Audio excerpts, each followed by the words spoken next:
Hi everyone. It is March 28th, 2019. I'm Katie Hutton Sundgren. Um, it is 8:40 p.m. I'm at my house in Coon Rapids, Minnesota, in my woman's cave. I had just recently realized coming up on a really significant milestone for me, which is my 1 year anniversary of my kind of life change. April 19th is the day that everything was different for me. And I don't want to get into a lot of the details of what that event was because it's not significant. It doesn't have to do with work. But I choose not to give it life at this point. But what I will say,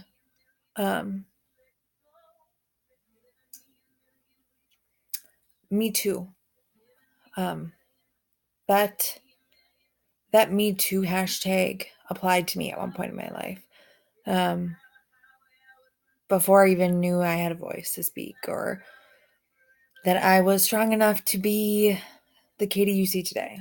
And there was multiple things that happened. And I want to be very clear about that it's nobody that's in my life today. It's not my husband. It's not my former employer. It's not my family. It's not anybody that is around me today. It was one of those bizarre situations in your life where you have to deal with the past. And I had to deal with the past starting March 19th. And it sent me, to be quite honest with you and to be transparent, it sent me into the deepest, darkest place of my entire life. Like I don't even know who I was at that point. I stopped talking to people. Nobody knew why this situation had upset me so much and why I was reacting the way I was. Except for maybe one person. I think I told Kendra. But I had hid it. It was a deep, dark secret for many, many years. Never thought I'd have to carry it back up. And it came back up. And to start off my story, it's really important for you guys to understand that the situations that happened March 19th, I made a very, very knowledgeable decision to make the actions and do the things I did based on the fact that I was setting an example for my daughter growing up. That was the sole point. And that is today still my sole point of why I do what I do and why I fight and why I battle is purely on what is the right thing, what is right and wrong in the world, and what do you fight back on? What should you be fighting? What do you tolerate in your life? What are your boundaries? That kind of thing. So I started to retract, and it started with depression, anxiety, quickly morphed into severe PTSD. I mean, I was living in the past, man, and you couldn't peel me out of that mind frame for anything. I mean, it was literally, I don't know how I did it, but I slept for, I want to say like weeks and weeks on end, because this process had to take a long time. And it was just, I slept and I slept and I slept and I slept and I slept and I slept. I don't know how anyone can sleep. I mean, it wasn't even the lupus at that point. It was just the severe mental health portion of it. But nobody knew what had really happened. So they didn't understand why it was affecting me so much, or why I was giving it life, or why I was poking the bear. They just didn't get it. And I didn't have the strength to tell them, and I didn't know what to do in the situation. So I started seeing a therapist, psychiatrist, pretty early on, who are still my support team today, and I love them both dearly. But I started working through my story, and my therapist kept saying, you need to tell the people that need to know. You don't need to share. But you're doing the right, she gave me the power of being an advocate and doing the right thing. And I finally broke down one day.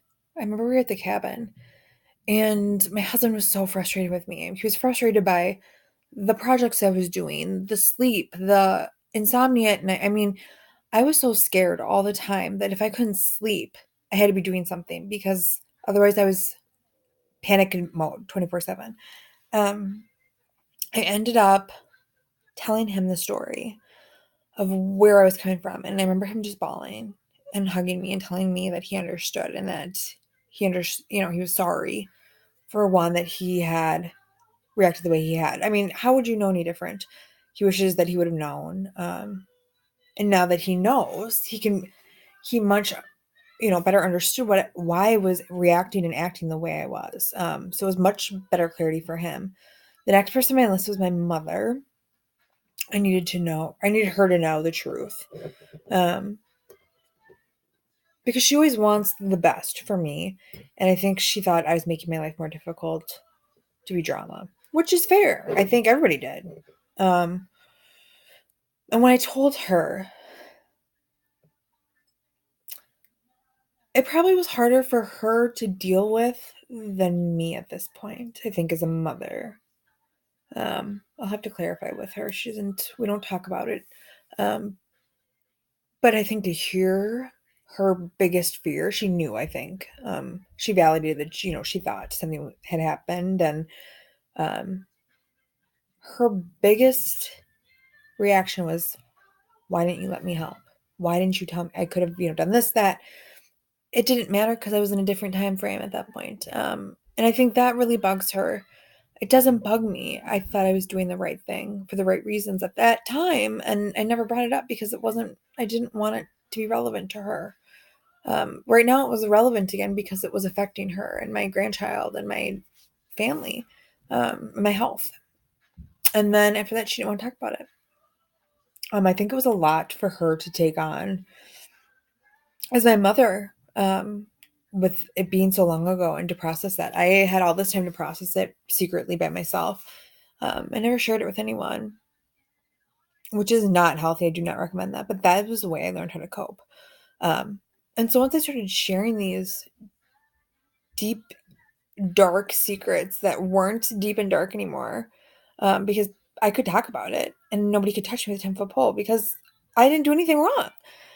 It was empowering almost. And so and I told my dad, and my dad was at that point, I think my biggest advocate. I mean, he was just pissed for me. And so he was my biggest support system. I think he was my cheerleader about just getting me in the ring and helping me through the things I needed to do. My mom was very concerned about my health, rightfully so, my job and my mental health and what it was going to do long term. My husband just wanted it to be over, of course. He didn't even get what was going on.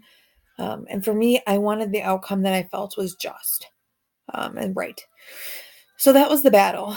And then some well, they were significant at the time, events happened that were a domino effect in all aspects of my life. And again, we don't need to rehash what those were because they're irrelevant to my story today, other than the fact that I rose above and I didn't allow situations and behaviors and people to run my life anymore. And I was fighting back. That seemed to be like an ongoing theme, was my fight. It was a fight. It's always a fight. It's a fight every day with me. Let's fast forward to July 1st. So April 19th, I have been off work. July 1st is a Sunday. Sunday afternoon, I'm in the same room. I think I was sitting on this chair, to be honest with you. I remember having this weird pain in my stomach, and I dropped to the ground at the bottom of the stairs and screamed for my husband. And at that point, it's really hazy to me. I remember twisting and turning at the bottom of the stairs a lot, because I could not get comfortable and the pain would not go away. But I thought I was dying. I mean, to be frank with you, there's no other. I've had kidney stones and a baby. There's nothing like this pain. There's no position. I couldn't catch my breath even. It was like somebody had put their hands inside my body and was twisting my internal organs. I mean, all the way up to my my neck and my chest was like going through. I was just the most bizarre. I thought having a heart attack. I remember my husband on the phone with 911 saying we don't have baby aspirin. We don't have, that. And I just remember saying, I can't breathe. I can't breathe. I'm going to die. I'm going to die. I'm going to die. And, I kept like showing, and it's like, here, it's here. And, he's Googling. God bless them. And he's like, I have no fucking idea. I don't either. I just knew that was it for me. I knew that there wasn't a rebound of like, oh, that was stomach cramps. I ate a bad banana. No, like something was catastrophically going wrong in my body. And the ambulance got there, fire truck, police. We made quite the show in the neighborhood. The neighborhood has been very kind to me ever since. And they got down and I was sweating profusely. Just because, the pain, it's mind-blowing pain where you can't scream. It hurts so bad where you're just, oh, I remember that. And them saying, maybe it's gallstones. And me thinking, oh, God, Lord, I'm throwing this fit for gallstones. God, I hope I have a little bit better backbone. So they took me by ambulance to Mercy Hospital and, no sirens or anything. They were just like, you're probably constipated. I'm like, okay, if I'm constipated and I'm in the back of an ambulance and this is the story, right? I'm screwed. This can't be it.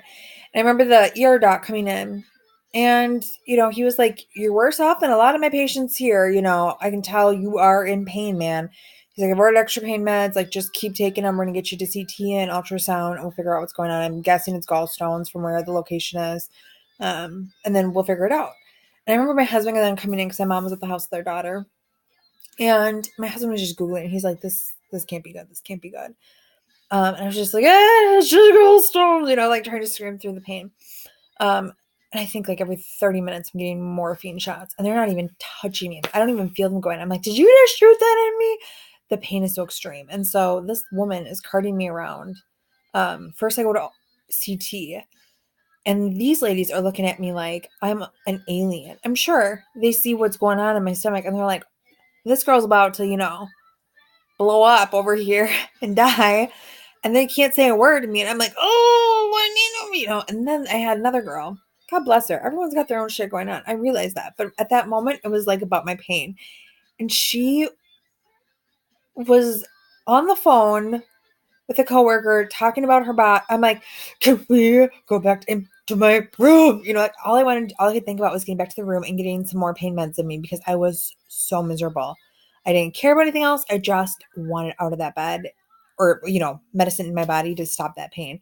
I just remember those tests being miserable. Me screaming through my ultrasound, just like, ah!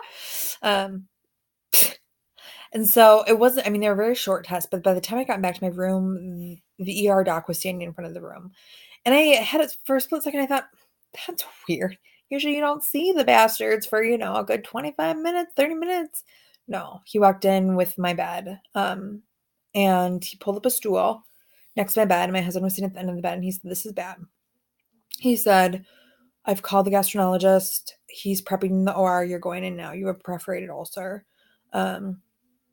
This is bad. So what it really is it's your internal organs are being ate by your stomach acid. Currently, that's the pain you're feeling. And it's moving throughout your body when you stand up or, that's why you're feeling in different places because the stomach acid is sloshing through your internal organs, burning it. We don't know how bad the damage has been done. I will warn you, we're looking at least 8 weeks recovery. You may wake up with a colonoscopy bag, and we're going to resect probably a lot of bowel. But you're going now, and this is serious.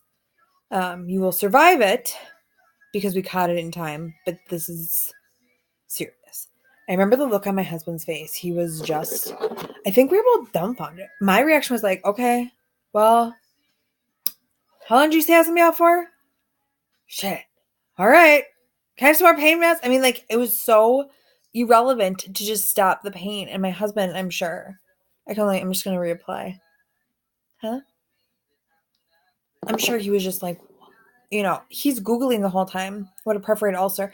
Come find out the mortality rates are like 70% at my age. And for the scar that I mean, the way that they had to do it is so old school based on how bad it was. It's just not seen anymore. I had a plastic surgeon do work on my face for a scar that I'll talk about later. And he was like, you have a gram patch procedure? I haven't done that since the 70s. Holy shit. Usually everything's laparoscopic. So it was one of those really rare combinations of this 30-year-old having the surgery that is typically only done in 65 and older and with high mortality rates and for all different reasons. I didn't even know I had an ulcer, let alone a perforated one. So I woke up in recovery after 5-hour surgery. Thank God. God bless me. Everything had went great. So he did have to make a 12-inch incision and cut on my abdominum, take my internal organs out, clean it all out. He was able to apply a patch. He didn't have to resect bowel.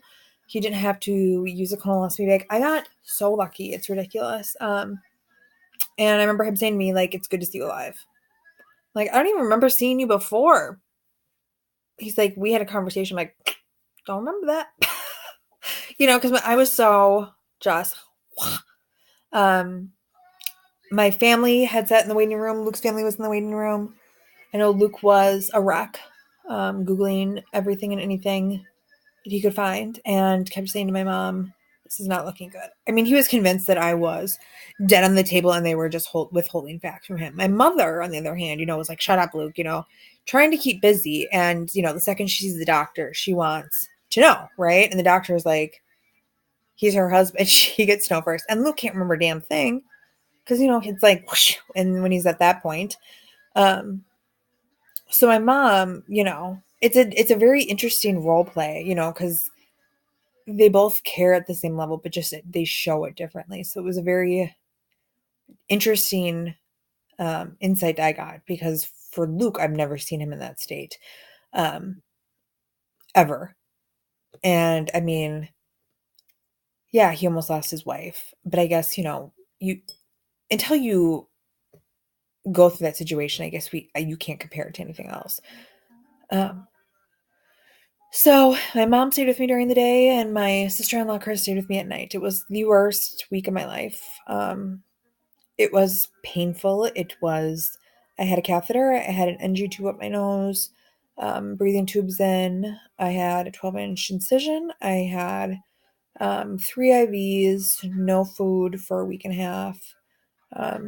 And they're pretty adamant about getting me up and walking, that second day. And I remember that was the most painful thing I think I ever did was just roll to my side and sit up. I remember holding on to a pillow, just saying, oh my God, just bawling and bawling. I had a Dilaudid drip that I would just,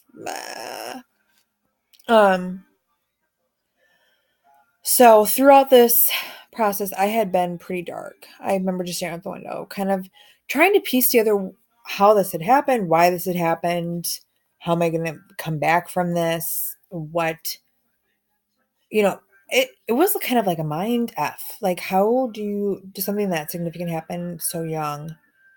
How do you bounce back? Like what? It was a game changer. I remember once I'd kind of processed that, I had talked specifically about my biggest concern, my mom and my husband, and they had given me their straight-laced answer that your life is not worth stress. Period. Nothing you do in life, whether it be friends, volunteer, nothing you do should be worth your life. Unless you're giving, your internal organs to your daughter, okay, then maybe. But they made it very clear that my life, and they understood how much stress and my situations that were going on and like these hurricanes around me were affecting my internal body because I intend to internalize a lot, put on a really happy face, and then move past. So I just eat it. I don't really eat it. I wish I ate more, but like I just stuff and keep going. And I just made myself sicker and sicker. And it turned out when I got checked on September 5th and I had 15 ulcers. 15 ulcers that were healing. How does somebody have 15 ulcers and have no clue? I mean, looking back, yeah, now I can see it, but that was life. I was busy. So it was just, it made, once they understood the pain that I was feeling mentally and how it impacted my body, they made it very clear that they were never going to stand in the way. They didn't think that, I mean, they had my back on whatever choices I made going forward and what I thought was best for my care with my doctors. That was the most freeing and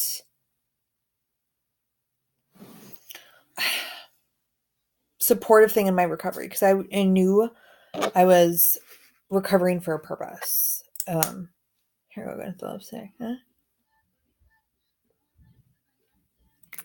And they understood. So at that point, I was like, okay, shit, let's run 7 laps. Let's start going, belt me. And I had 2 assists. I mean, it was miserable and it was embarrassing, but it was like, I had a breath of fresh air, because at that point I realized like God legitimately had to try to, almost kill me to get it through my stubborn brain that my life was going in the wrong direction. I wasn't taking care of myself. I was doing life all wrong. And it took God to almost kill me for me to be like, shit, I get it now. So it was a life-changing thing for me that I had experienced in the hospital. I remember coming home so happy. And the family was super supportive and had cleaned the house. I had been gone for so long and they had taken care of, Vivi saw me once in the hospital and it was just miserable. I hated seeing her with the tubes. I remember when they took the nose tube out, it was glorious not to have tubes in my face, but it was also horrifically disgusting to see how long that NG tube is. I mean, we're talking like that long, just full of blood and skin. But I came home and I remember everyone just being like, slow down, like, you just got out of emergency, major surgery. And at that point, I was just really happy to be alive. I didn't really give a shit about what the outcome looked like because I had tomorrow or I had today. And that wasn't promised to me. And I realized how sacred it was at that point. I was 30 with a 5-year-old and a husband, and what, I'm going to croak from an ulcer from stress? I mean, it's just stupid. But it's only stupid until you figure it out for yourself. And that's how I try to explain to people. I can't make you feel like it's stupid. I can only share my experience and tell you what I learned from it. You're going to figure out it's stupid on your own before you make a life decision. I have lupus, SLE, and discoid lupus, Raynaud's phenomenon. So I have an autoimmune disease. I take autoimmune drugs, which complicates my situation even more. So it turns out that the autoimmune drugs that I were taking were, and the prednisone to help my lupus flares, were only burning faster into my ulcers, which complicated my recovery from lupus, or my continued chronic journey with lupus. So I remember I got to see my rheumatologist, Paul, the day I got out of the hospital. The next day I saw him, and I walked into his office, and at that point I was cracking jokes about everything, because it was just, to me, it was funny. Like, how can you not make a joke out of something that is so stupid, big picture, but so life-altering right now? Like, I had to put a smile on, and I had to figure out how to make it empowering. Otherwise, I was going to drown. And I did, and I found the light, and I was going to figure out something. I knew it. I just didn't know what. I think I walked into Paul's office. I was like, hey, Bob. So I didn't die. And he's just like, oh my, I mean, he must have thought I was just nuts, because it was like my party trick forever. I'd hang out with friends and I'd get pop or water at the bar, and they'd be like, you're not drinking? I'm like, no, I can't drink. I've got, a perforated ulcer. Like, bullshit. I'm like, you want to see the scar? I mean, it was a summer joke, like crop top season, because it's the craziest scar to have at 30. But it was my story then to share about, like, hey, can go through really shitty stuff and come out of it like me 3 weeks later with a smile on your face if you look at it the right way. I mean, there's reasons, right? God didn't do this to us, but he made these paths, and he knows what we can handle, I think. I don't try to make sense of it because it's not my sense to make.